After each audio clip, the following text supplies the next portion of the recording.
용사가 기한과 때가 있단다.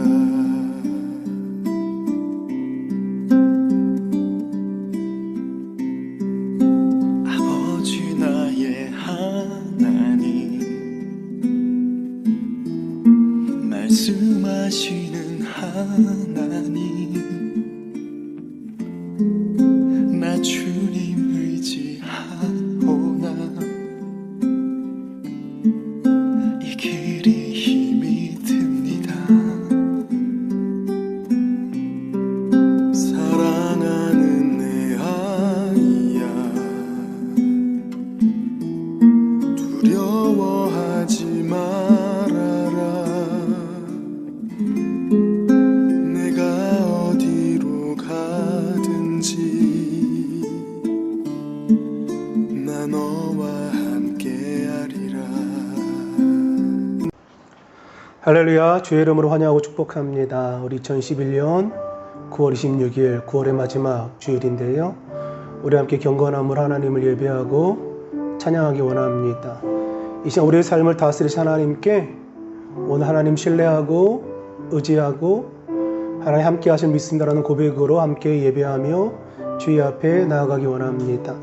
여기에 모인 우리 함께 찬양합니다. 여기에 모인 우리 주의 은총 받은 자여라. 주께서 이 자리에 함께 계심을 아노라. 언제나 주님만을 찬양하며 따라가리니 시험을 당할 때도 함께 계심을 믿노라. 주님이 뜻하신 일 헤아리기 어렵더라도 언제나 주 뜻 안에 내가 있음을 아노라. 사랑의 말씀들이 나를 더욱 새롭게 하니 때로는 넘어져도 최후 승리를 믿노라. 여기에 모인 우리 사랑받는 주의 자녀라. 주께서 뜻하신 일 우릴 통해 펼치신다. 이 믿음 더욱 굳세라. 주가 지켜주신다. 어두운 밤에도 주의 밝은 빛 인도하여 주신다. 주의 뜻 이루어지는 날까지 믿음 더욱 굳세라. 야훼께서 내 음성과 내 간구를 들으심으로 내가 그를 사랑하는도다. 그의 귀를 내게 기울이셨으므로 내가 평생에 기도하리로다.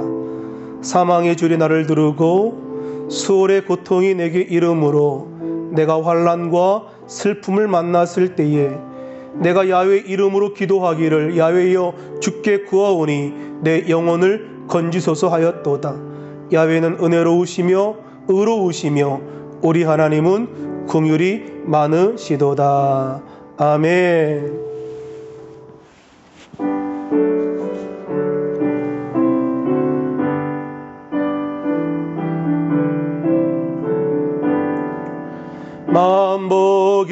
근원 하나님 온 백성 찬송 드리고 저 천사여 찬송하세 찬송 성부 성자 성령 아멘.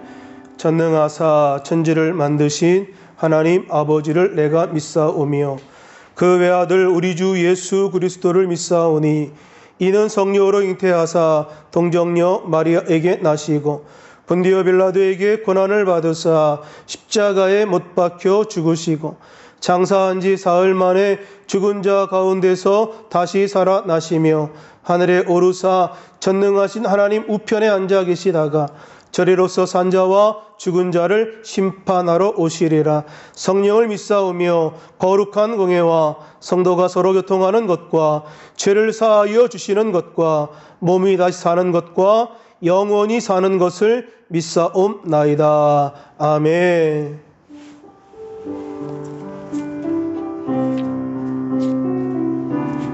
찬송가 438장 찬양합니다. 내 영혼이 은총 입어 중한 죄짐 벗고 보니 슬픔 많은 이 세상도 천국으로 화도다.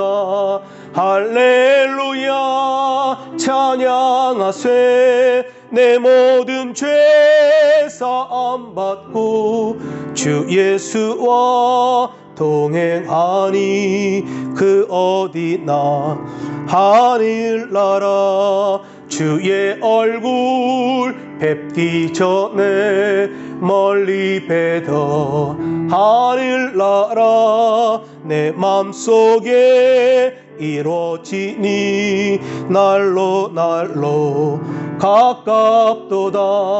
할렐루야 찬양하세 내 모든 죄 사함 받고 주 예수와 동행하니 그 어디나 하늘나라 높은 산이 거친 들이 조막이나 궁궐이나 내 주 예수 모신 곳이 그 어디나 하늘나라. 할렐루야 찬양하세 내 모든 죄 사함 받고 주 예수와 동행하니 그 어디나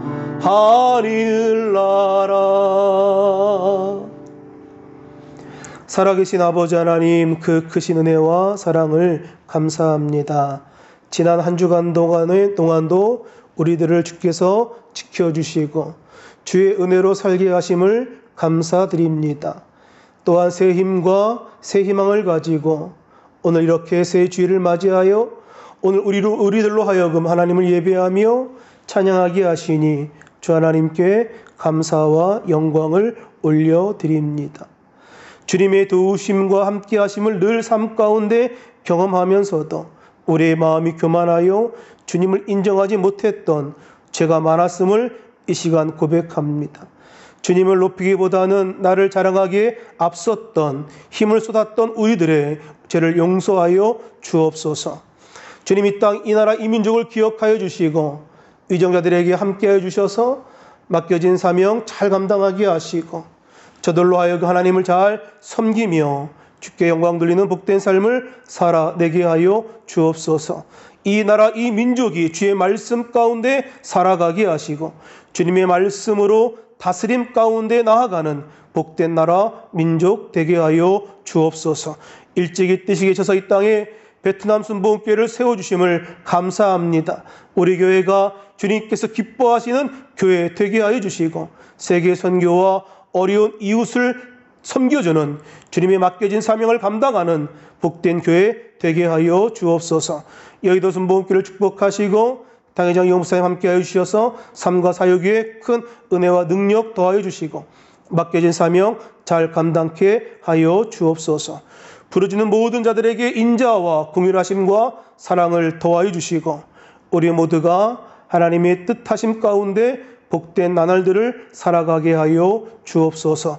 어려움 가운데 있는 믿음의 귀한 백성들에게 하나님 위로하시고 격려하시고 세임과 새 능력 주셔서 이 시기를 잘 견뎌내어 하나님의 뜻을 이루어내는 우리 모두가 다 되게 하여 주옵소서. 살아계신 예수님의 이름으로 기도드립니다. 아멘.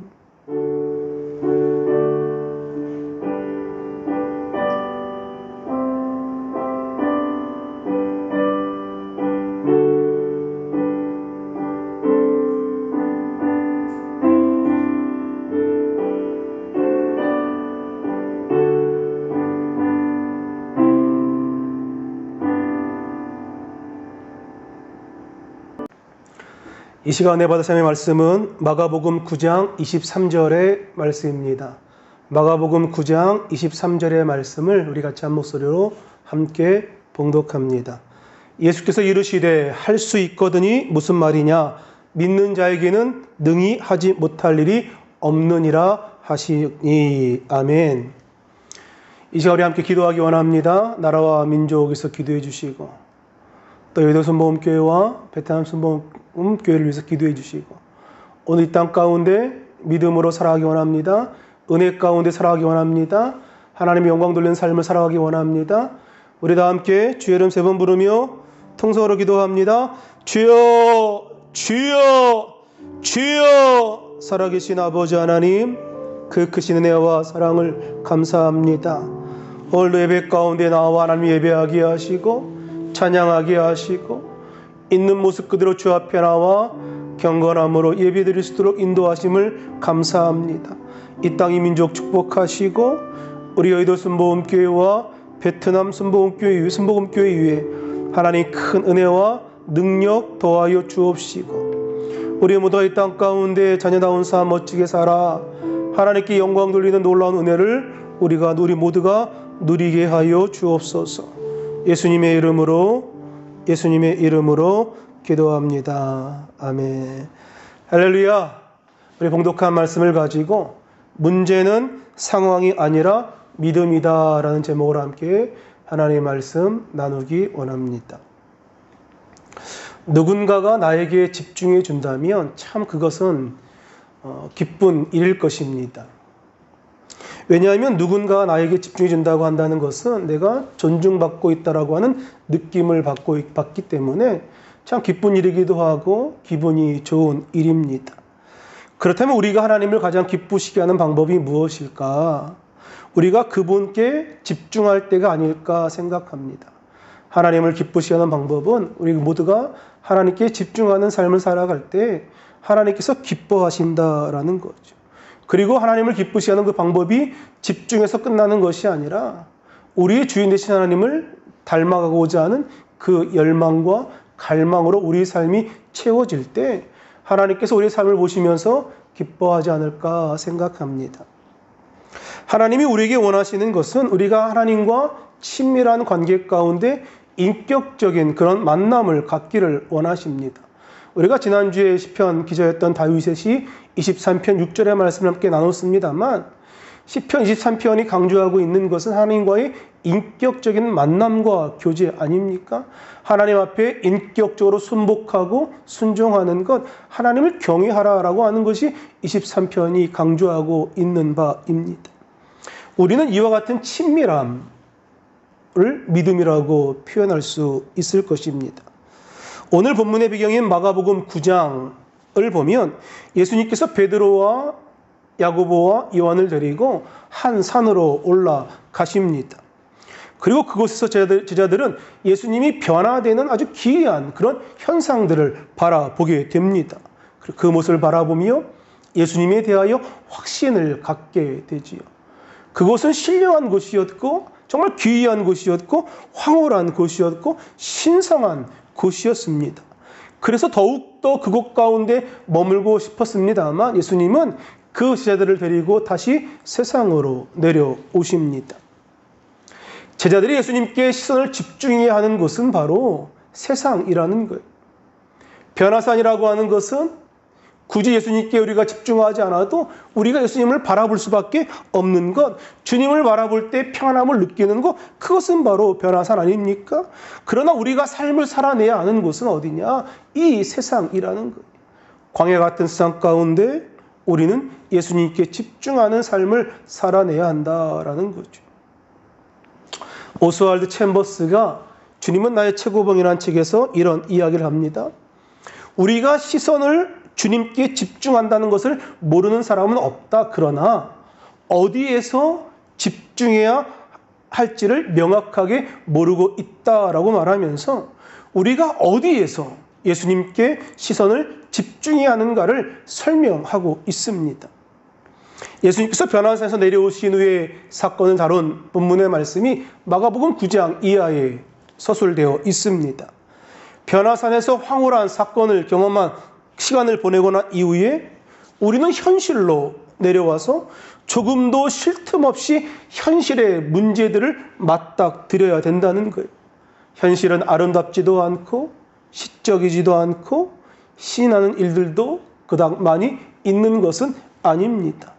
높은 정상에서 느꼈던 그 희열과 감격과 그 기쁨, 이제 지긋지긋한 계곡 아래에서 지긋지긋한 일들로 메워지게 되더라는 거예요.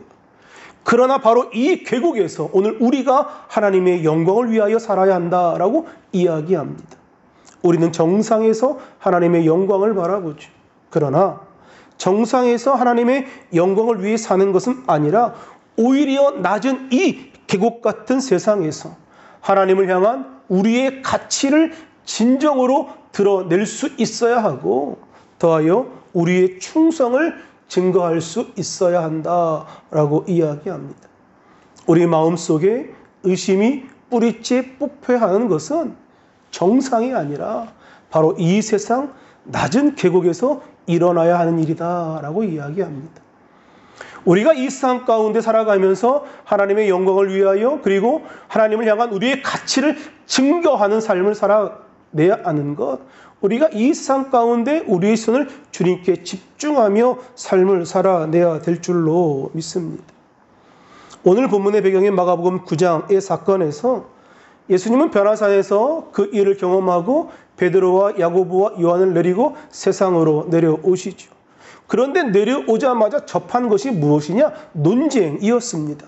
마가복음 9장 14절은 이렇게 말합니다. 이에 그들이 제자들에게 와서 보니 큰 무리가 그들을 둘러싸고 서기관들과 그들과 더불어 변론하고 있더라. 그러니까 내려오자마자 예수님과 제자들이 접한 것은 무엇이냐? 논쟁하고 변론하고 있는 그 현장이었습니다. 이에 그 현장을 바라보며 주님께서 뭐라고 말씀하시느냐? 16절에 말씀하시는데요. 너희가 무엇을 그들과 변론하느냐라고 물으십니다. 예수님께서 제자들과 함께 내려오셨을 때에 많은 제자들은 많은 군중과 서기관들과 논쟁하고 있었습니다. 아마도 귀신 들린 아들을 데리고 왔던 아버지의 간절한 소원을 들어두지 못하고 제자들은 공경에 처해 있었던 것 같습니다. 예수님이 이 상황을 모르시기 때문에 너희가 무엇을 변론하냐라고 물어보신 것은 아닌 듯해 보이는데, 왜냐하면 19절에 예수님이 이렇게 말씀하시죠. 같이 함께 봉독합니다. 믿음이 없는 세대여, 내가 얼마나 너희와 함께 있으며 얼마나 너희에게 참으리요 그를 내게로 데려오라. 예수님께서 답답하셨던 거예요. 내가 얼마나 너희와 함께 있을 것이냐. 너희가 그렇게 나와 함께 있으면서 왜 늘 문제에 집중하고 있느냐. 주님이 답답하셨던 거예요. 내가 너희와 함께 있을 때에 그 어려웠던 모든 문제들을 해결했던 것을 너희가 보지 못했느냐. 문제는 상황이 아니라 믿음인 거 아니냐. 주님께서 답답하셨던 거지. 얼마나 너희에게 참으리요. 어쩜 이 말씀은 오늘 우리들에게 주시는 말씀인 것 같습니다. 문제는 상황이 아니라 믿음인데 왜 늘 문제를 집중하고 그 문제 가운데 허우덕거리며 살아가고 있는 인생을 살아가느냐. 오늘 주님께서 우리 가운데 주시는 말씀인 것 같습니다. 결국 우리가 예수님께 집중해야 하는 그 순간은 예배 때에 일어나는 일이기도 하지만, 그러나 예배를 마치고 나서 삶으로 돌아갈 때 더욱더 간절하고 더욱더 절실한 거 아닙니까? 우리가 삶 가운데 예수님께 더욱더 집중해야 하는데, 그러나 실상은 그렇지 못하다라는 거죠. 예배 때는 집중하고 믿음으로 무언가 다 할 수 있을 것 같은데, 그러나 삶으로 들어가면 그 믿음이 온데간데 없고 실종해 버리고 말더라라는 거죠. 교회 안에서 우리는 뜨겁게 예배하고 기도하고 찬양해야 합니다. 그러나 우리가 살아가야 할 곳은 교회가 아니라 세상 아닙니까? 성도는 자신이 살아가고 있는 이 세상 가운데 자신이 살아가고 있는 모든 곳에서 하나님의 임재를 드러내야 하고 하나님의 영광을 위하여 살아가야 하는 것, 하나님께 집중하며 사는 삶을 우리 모두가 살아내야 될 줄로 믿습니다. 직장인은 직장에서, 학생은 학교에서, 또 친구들과의 모임에서, 가정에서, 그 어느 곳을 막론하고 우리는 언제나 하나님을 향한 우리의 가치를 진정으로 드러내야 하는 것 아닙니까? 그리고 세상 사람들 가운데 하나님을 향한 우리의 충성을 증명해내야 하는 것 아닙니까? 하나님의 임재를 드러내고 하나님께 집중하는 삶을 오늘 우리 모두가 다 살아내게 되시기를 주의 이름으로 축원합니다. 그렇다면 집중한다라고 하는 것은 무엇일까요? 산만하지 않게 문제의 본질을 제대로 파악하는 것, 우리는 이것을 집중이라고도 표현할 수 있을 것 같습니다. 우리가 무언가를 바라볼 때도 여러 종류가 있습니다. 우리 흔히 멍 때린다라고 이야기하죠. 아무 생각 없이 멍청하게 그냥 바라보는 것, 우리는 이것을 멍 때린다라고 이야기합니다. 또한 문제의 본질을 정확하게 파악하고 갈급한 눈길로 바라보는 것이 있습니다. 오늘 지금 마가복음 9장에 둘러싼 상황을 바라보면 군중들이 모여서 지켜보고 있습니다. 한 무리였던 서기관들은 지켜보고 있는 거예요. 저들이 성경 말씀에 위배된 어떤 일을 행하는지 무언가 꼬투리를 잡으려는 모습으로 지켜보고 있었습니다. 당장 그 귀신 들린 아이를 데려왔던 아버지는 이 아이의 병을 고치기 위하여 제자들에게 애원하고 있습니다. 결국 제자들은 무엇을 어떻게 해야 할지 정말 당황한 상황 가운데 집중력이 흩어져 버린 것은 아닌가 생각합니다. 주님께서 물으시지요. 이 아이가 언제부터 이렇게 되었느냐? 아버지가 대답합니다. 어려서부터 그랬습니다. 이 아이가 발작을 하면 물과 불에 들어가고 거품을 물고 쓰러지고, 그러니 주님 제발 이 아이를 불쌍히 여겨 주옵소서라고 기도하고 소원합니다. 예수님이 그 이야기를 들었을 때에 이것은 아이의 문제가 단순한 병이 아니라 귀신의 역사임을 알고 계셨던 거지요. 문제의 본질을 알았으니 방법도 아는 것 아닙니까? 하늘의 권세로 주의 이름으로 명령하면 귀신은 굴복하게 되어 있으니 나사렛 예수 그리스도의 이름으로 명하여 주님께서 그 아이의 병을 고쳐주신 것 아닙니까? 아침 5분 차 한 잔의 성공 수첩이라는 책이 있습니다. 이 책의 저자는 아놀드 베넷인데요. 이 책의 범주는 자기계발서에 속한 그런 책입니다. 아침 시간의 중요성과 그리고 시간 관리의 방법에 대하여 설명하고 있는 책인데요. 이 책에 정말 흥미로운 일화가 하나 있어 소개해 보려고 합니다. 베테랑 동물 조련사 중에는 난폭한 사자가 있는 우리에 들어갈 때에 의자를 가지고 들어가더라라는 거예요.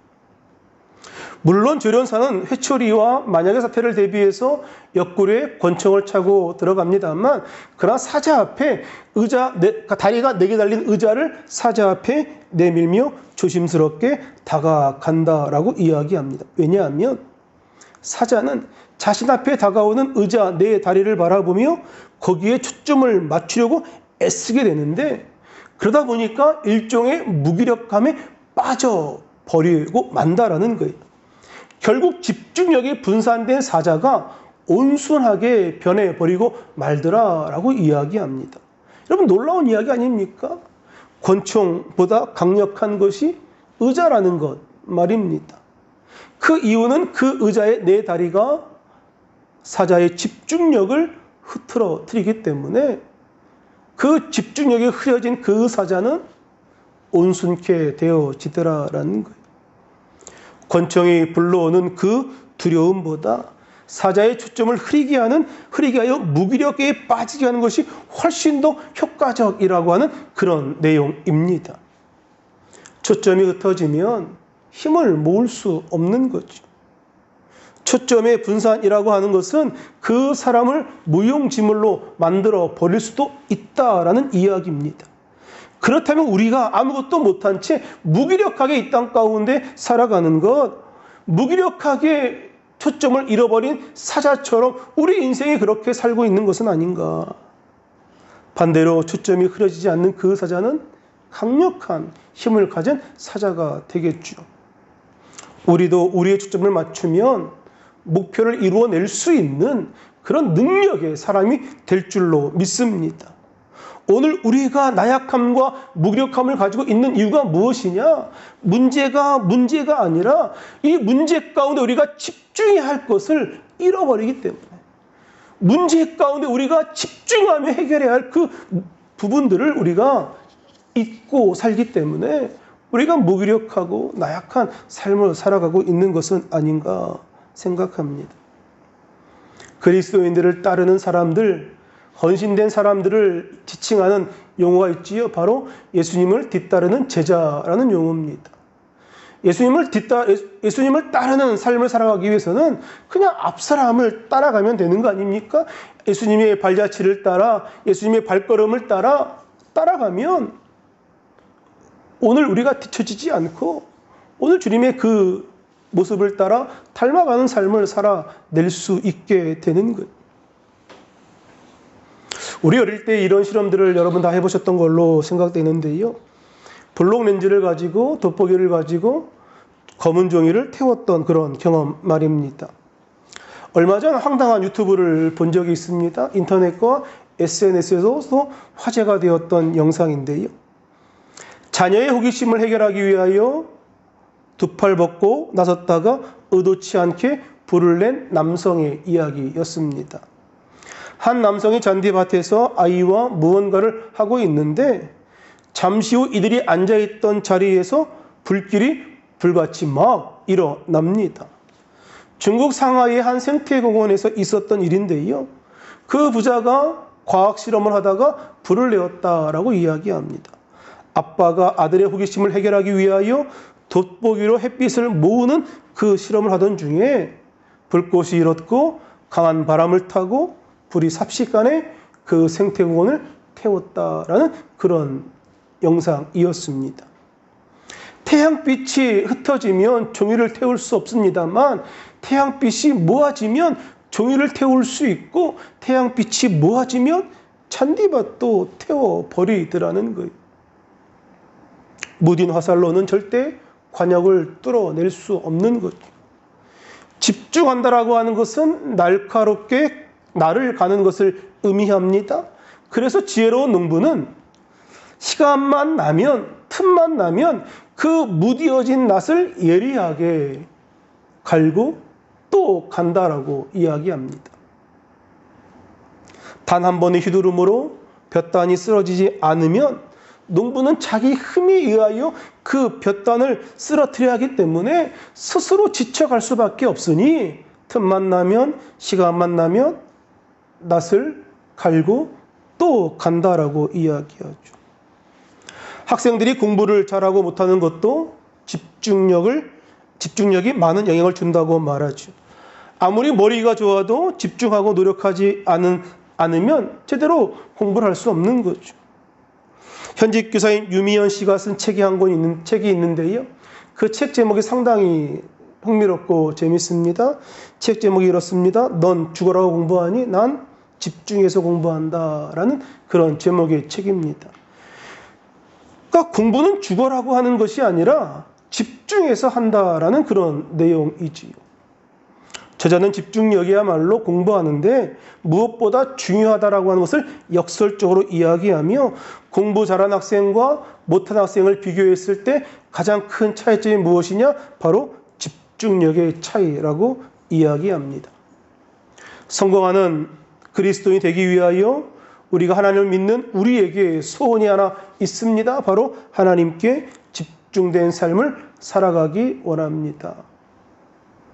그리고 하나님께 집중된 삶을 선택하고 결정하고 따르고 싶습니다. 그런데 그것이 그렇게 쉬운 일은 아니더라는 거예요. 왜냐하면 우리에게 당장 중요한 일들이 너무 많이 있기 때문에 그렇습니다. 제가 설교 준비를 하려고 책상 앞에 앉아 있으면서 고민합니다. 주일 설교를 준비할 것인가? 아니면 읽다가만 책을 다시 읽을 것인가? 아니면 자료를 정리할 것인가? 아니면 다른 업무를 내가 좀 볼 것인가? 결국 시간은 흘러가고 내가 해야 할 일은 그대로 남아 있는 것 아닙니까? 이 모든 일을 다 한꺼번에 할 수 없는 거죠. 이제 결정해야 합니다. 무엇을 먼저 할 것인가? 결국 집중이라고 하는 것, 선택의 문제인 것 같습니다. 모든 것을 다 할 수 없기 때문에 결정해야 하는 것, 무엇을 먼저 할 것인가? 우리의 삶이 하나님께 집중하기로 결정하고 나면 분명 놓치는 것도 있을 겁니다. 우리의 삶을 하나님께로 예수님께로 집중하는 그 순간 물론 우리 삶 가운데 놓쳐지는 부분들도 있을 겁니다. 그래서 내가 집중하는 것이 놓치는 것보다 더 소중한 것이어야 한다라는 거예요. 우리가 하나님께 집중한다라는 말을 가장 단순하고 분명하게 표현할 수 있다면 그것은 바로 믿음 아닌가 생각합니다. 믿음 역시 선택의 문제 아닙니까? 무엇을 믿을 것인가? 누구를 따를 것인가? 마가복음 9장에 너무 유명한 성경 말씀이 등장하지요. 귀신 들린 아이의 아버지가 예수님께 간절한 소원을 고백합니다. 예수님, 할 수 있거든. 이 아이를 제발 고쳐 주옵소서. 예수님, 할 수 있거든. 이 아이를 제발 고쳐 주옵소서. 그때 주님의 대답이 오늘 본문 23절의 고백인데요. 같이 한 목소리로 함께 봉독합니다. 할 수 있거든이 무슨 말이냐? 믿는 자에게는 능히 하지 못할 일이 없느니라. 아멘. 오늘 이 말씀을 쉬운 성경으로 살펴보니까요. 이렇게 번역되어 있습니다. 할 수만 있다면이 무슨 말이냐. 믿는 사람은 모든 것이 가능하다. 예수님께서 책망하고 있는 거예요. 할 수 있다면 너 그게 무슨 말이야. 믿는 자에게는 모든 것이 가능한 거야. 그러니 그런 이야기 하지 마라고 말씀한 거 아닙니까? 지금 우리가 예수님 앞에 있지만 그 예수님께 집중하지 못하고 그 단순히 하나의 가능성을 가지고 불완전한 신앙을 가지고 고백하고 있는 이 아버지의 고백 속에 예수님이 책망하고 있는 거예요. 할 수 있거든이 무슨 말이냐. 믿는 자에게 능치 못할 일이 없다. 능히 하지 못할 일이 없다. 모든 것이 가능하다. 믿음이 있으면 가능하다라고 말씀하고 있는 것 아닙니까? 그런데 기적이 바로 이 불완전한 신앙에서, 이 불성실한 신앙에서 본질적으로 주님을 믿는 믿음으로 바뀌었을 때에 기적이 일어나더라라는 거예요. 예수님이 책망을 듣자마자 아버지가 대답하죠. 내가 믿습니다. 내가 믿음 없음을 용서해달라고. 내가 믿음 없는 것을 도와달라고. 이 순간 이 귀신 들린 아이의 아버지는 예수님께 집중하기로 결정했고 예수님을 바라보기로 선택했습니다. 믿음 없음이 문제인 것을 분명하게 알았고 내가 믿노라고, 내가 믿음 없음을 주님 도와달라고 기도하며 고백하더라라는 거죠. 오늘 본문 23절에 이어서 25절에 주님께서 이렇게 말씀합니다. 말 못하고 못 듣는 귀신아, 내가 내게 명하노니 그 아이에게서 나오고 다시 들어가지 말라. 주님께 집중하는 믿음을 가지고 고백했더니 기적이 일어나더라라는 거예요. 주님께 집중하며 고백하고 주님을 바라보기로 선택했더니 놀라운 주의 역사가 일어나더라라는 거예요. 그런데 정말 중요한 것은 예수님께서 이 사건을 통하여 오늘 우리 가운데 말씀하고자 하는 교훈이 하나 있는데요. 29절의 말씀입니다. 같이 함께 29절의 말씀을 함께 봉독합니다. 기도 외에 다른 것으로는 이런 종류가 나갈 수 없느니라. 여러분, 기도의 정의가 무엇입니까? 우리의 소원을 하나님께 아뢰는 것 아닙니까? 그것도 우리가 이루어지길 원하는 것을 정말 간절한 마음으로 오늘 주님 앞에 아뢰는 것, 우리는 그것을 기도라고 말하지 않습니까? 그런데 예수님께 집중하는 그 순간 기도의 내용이 바뀌더라는 거예요.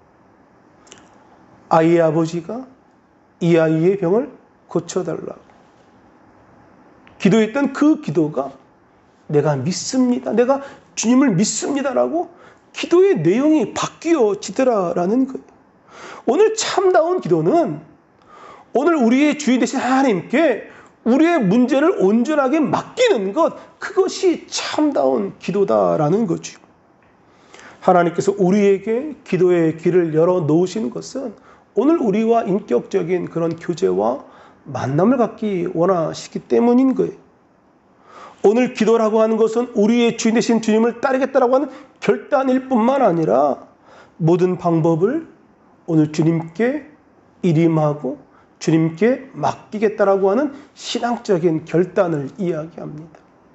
내가 믿습니다. 주님께서 나의 모든 문제를 해결해 주실 것을 믿습니다. 오늘 주님께 우리의 모든 문제를 다 내어 맡기기로 신앙적 결단을 내린 것이 바로 기도의 참된 모습인 줄로 믿습니다.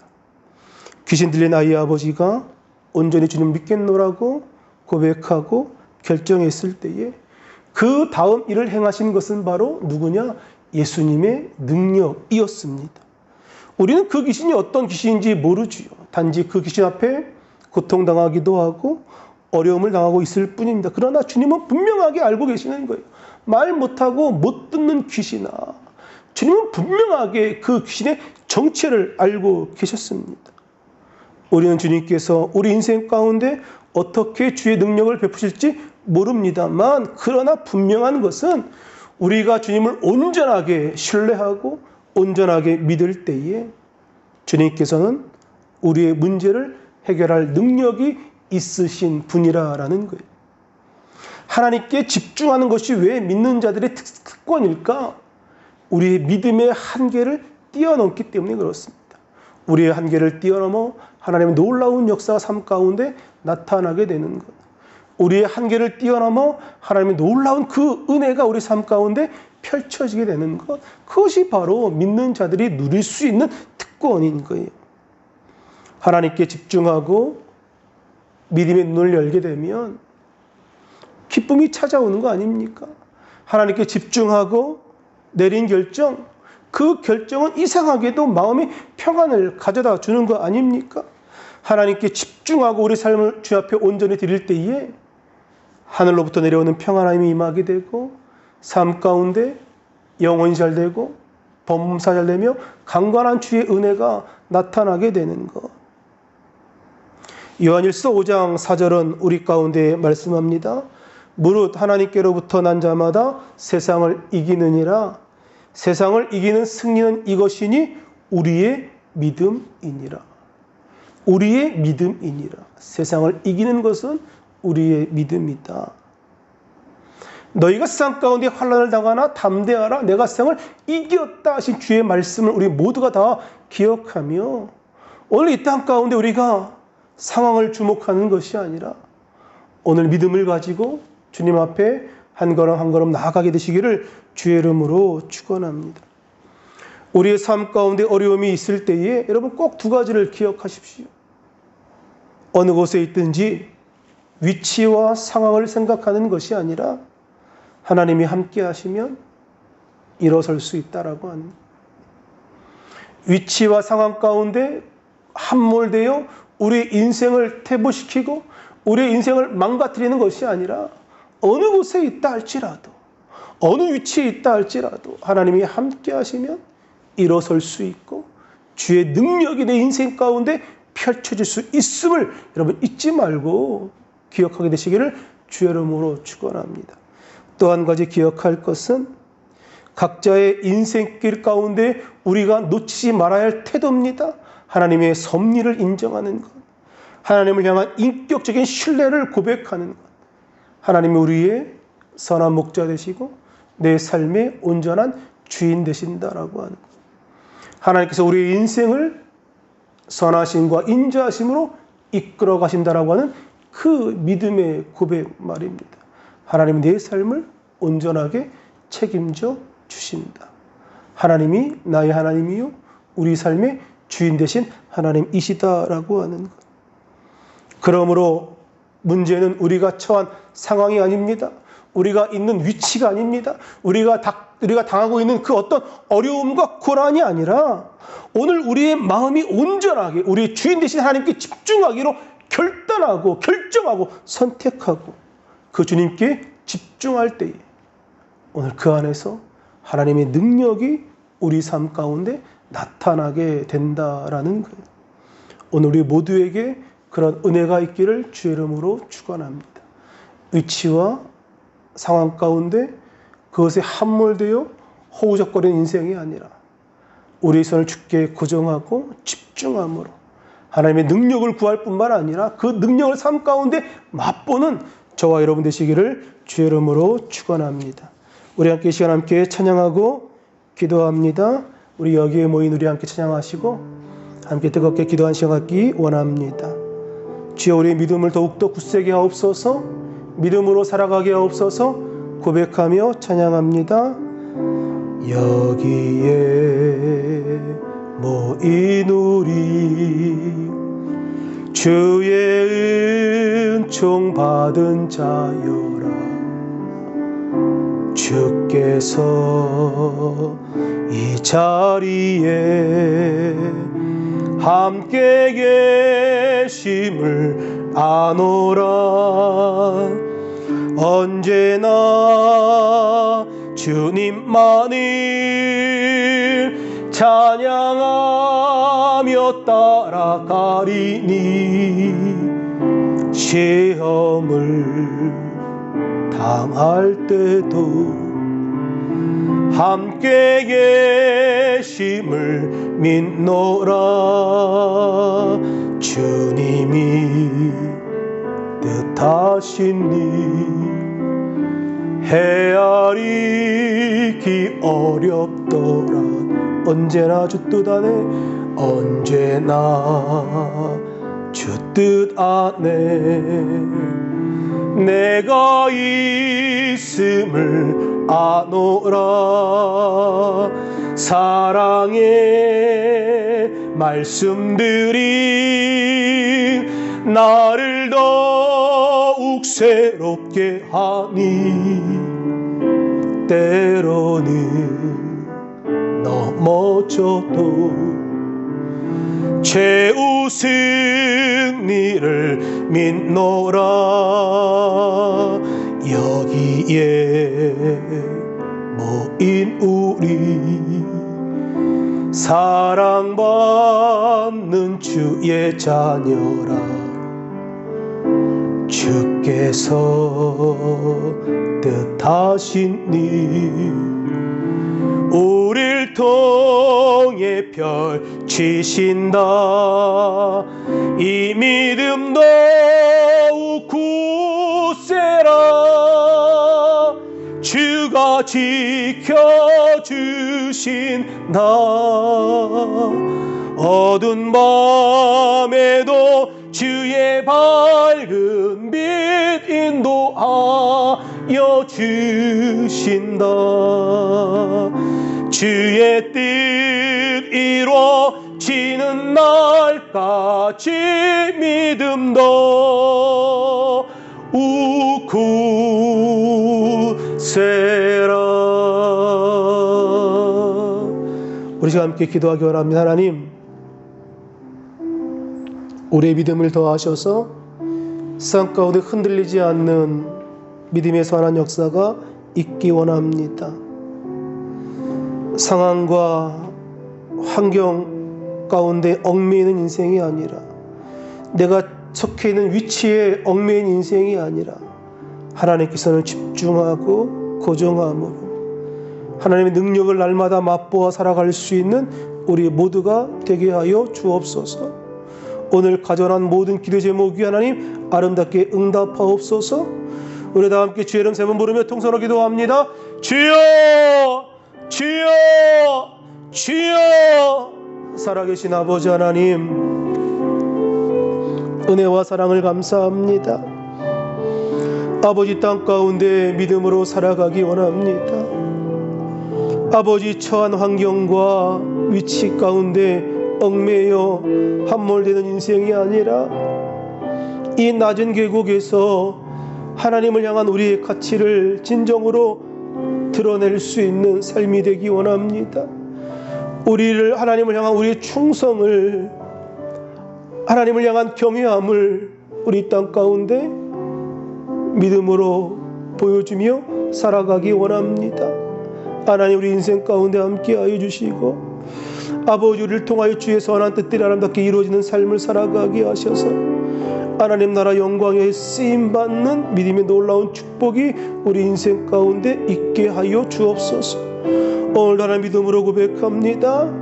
하나님이 함께 하시면 언제든지 일어설 수 있음을 고백하고, 하나님이 함께 하시면 언제든지 우리 삶과 주의 능력이 나타날 수 있음을 고백하고, 온전히 우리 주님 신령께 집중하는 삶을 우리 모두가 살아가게 하옵소서.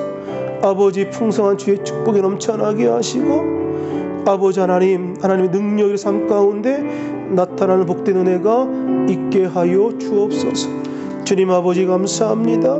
우리 가운데 임재하여 주옵소서. 예수님의 이름으로 기도합니다. 아픈 분 아픈 곳에 믿음으로 손 얹고 기도하고, 마음에 손 있는 분 가슴에 손 얹고 함께 기도합니다.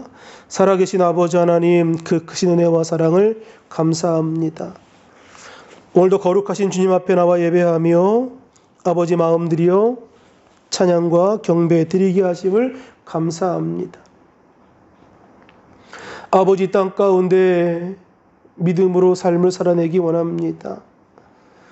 상황 가운데, 위치 가운데 얽매인 삶이 아니라 이 낮은 계곡에서, 이 낮은 이 땅에서 하나님을 향한 우리의 가치를 드러낼 수 있는 삶을 살아가게 하시고, 아버지, 자녀다운 삶을 멋지게 살아 주께 영광 돌리는 놀라운 은혜가 우리 인생 가운데 있게 하여 주옵소서.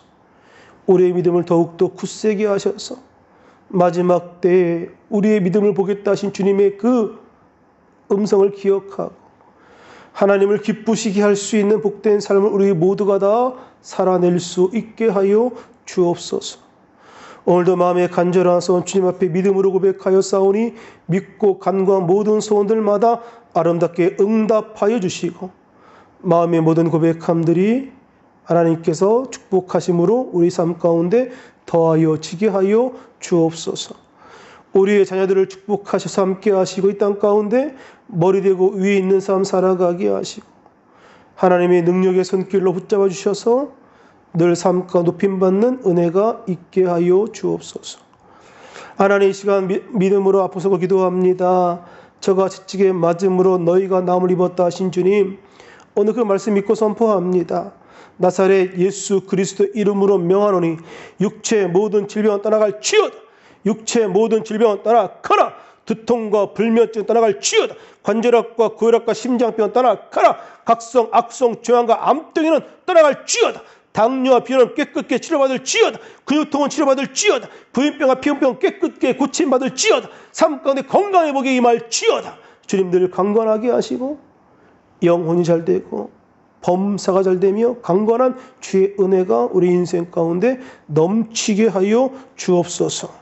개인과 가정, 자녀를 묶고 있는 흑암의 세력은 묶음을 놓고 떠나가게 하시고, 주의 성령께서 다스리시는 가정 되게 하시고, 주의 성령께서 다스리시는 교회 되게 하시고, 이 땅 이민족 되게 하여 주옵소서.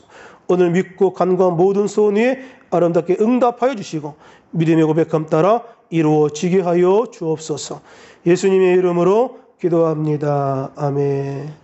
잠시 고개를 숙이시고 제 말에 귀를 기울이시기 바랍니다. 여러분 가운데 내게 아직 구원의 확신이 없습니다. 혹은 시 나를 위해서 기도해 주신 분이 있다면 그 자리가 어느 자리이든지 믿음으로 결단하며 일어서 주시기 바랍니다.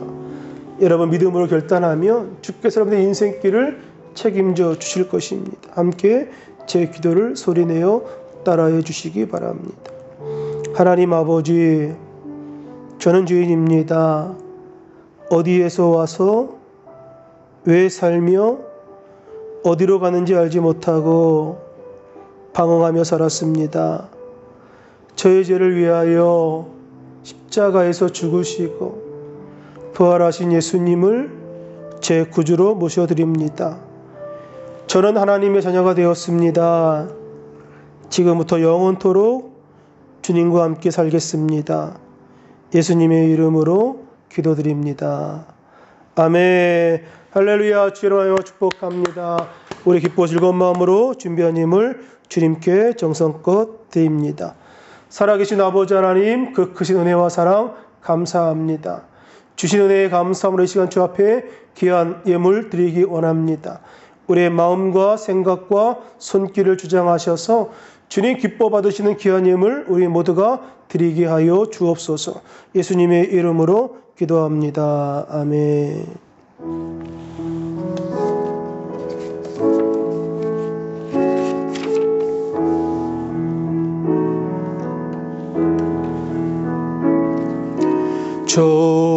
좋으신 하나님, 좋으신 하나님, 참 좋으신 나의 하나님.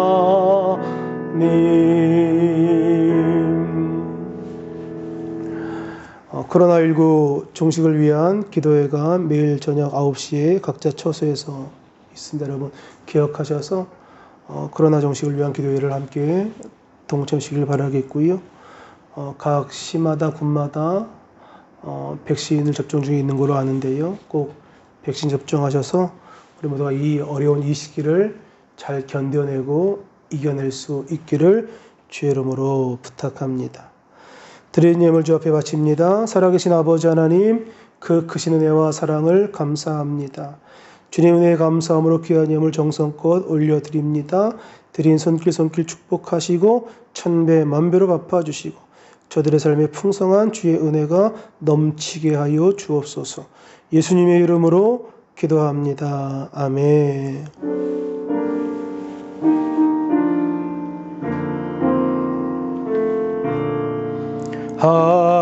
하늘에 계신 아버지 이름 거룩하사 주님 나라 임하시고 뜻이 이루어지이다. 일용할 양식 주시고 우리들의 큰 죄 다 용서하옵시고 또 시험에 들게 마시고 악에서 구원하소서. 되게 주의 나라 주의 권세 주의 영광 영원히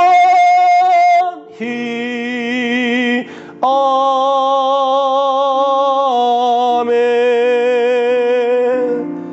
지금은 우리 주 예수 그리스도의 무한하신 은혜와 하나님 아버지의 극진하신 사랑하심과 성령 하나님의 내주교통 충만케 하심의 은혜가 오늘 상황과 위치 가운데 함몰되어 호적거린 인생이 아니라 주님께 집중하며 살기 원하는 믿음의 귀한 백성들 위해 가정과 직장과 일터와 사업장 주께서 기업으로 주신 믿음의 귀한 자녀들의 인생길 위해 이제부터 영원토록 함께 있을지어다.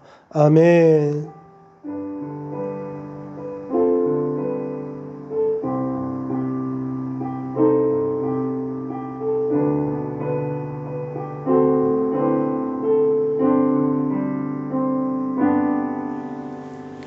할렐루야. 하나님께 영광의 박수 올려주려 감사합니다.